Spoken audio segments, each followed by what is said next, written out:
Seluruh kota merupakan tempat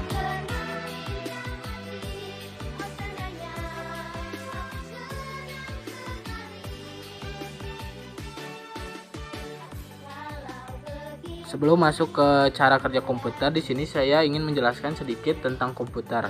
Komputer adalah sebuah perangkat komputer yang mampu melakukan berbagai operasi mulai dari yang paling sederhana hingga rumit seperti simulasi fisika. Komputer bekerja dengan melakukan 3 tahap, yaitu 1. Menerima informasi dari perangkat input seperti keyboard dan mouse. Yang kedua, memproses informasi yang diterima pada bagian CPU dan Central Processing Unit.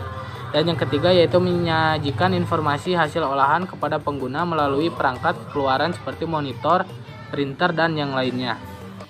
Di sini ada dasar memori.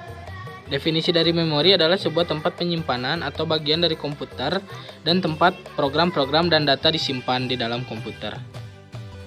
Mengapa membutuhkan memori?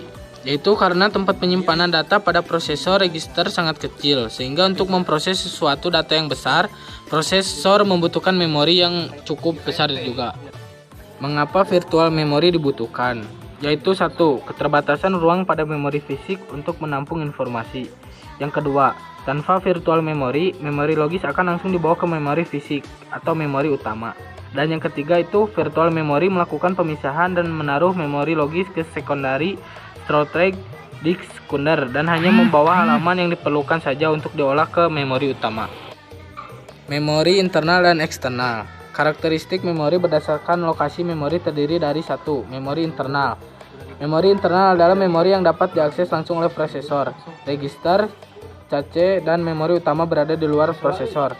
Dan yang kedua yaitu memori eksternal. Memori eksternal adalah memori yang diakses prosesor melalui piranti input dan output, disket, dan hard disk.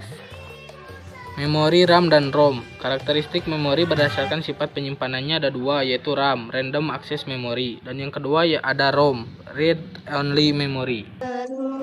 Hierarki memori. 1. Semakin murah harga per bitnya, dan 2. Semakin besar ukuran kapasitasnya, dan yang ketiga semakin lambat akses datanya, yang keempat akses CPU semakin jarang.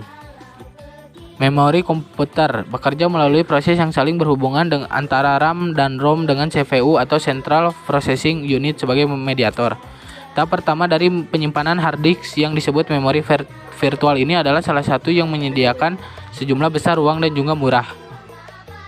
Hubungan harga, kapasitas, dan waktu akses. 1. Semakin kecil waktu akses, semakin besar harga per bitnya. 2. Semakin besar kapasitas, semakin kecil harga per bitnya.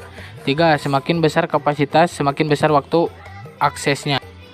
Virtual memory adalah suatu teknik untuk memisahkan memori logis dan fisiknya.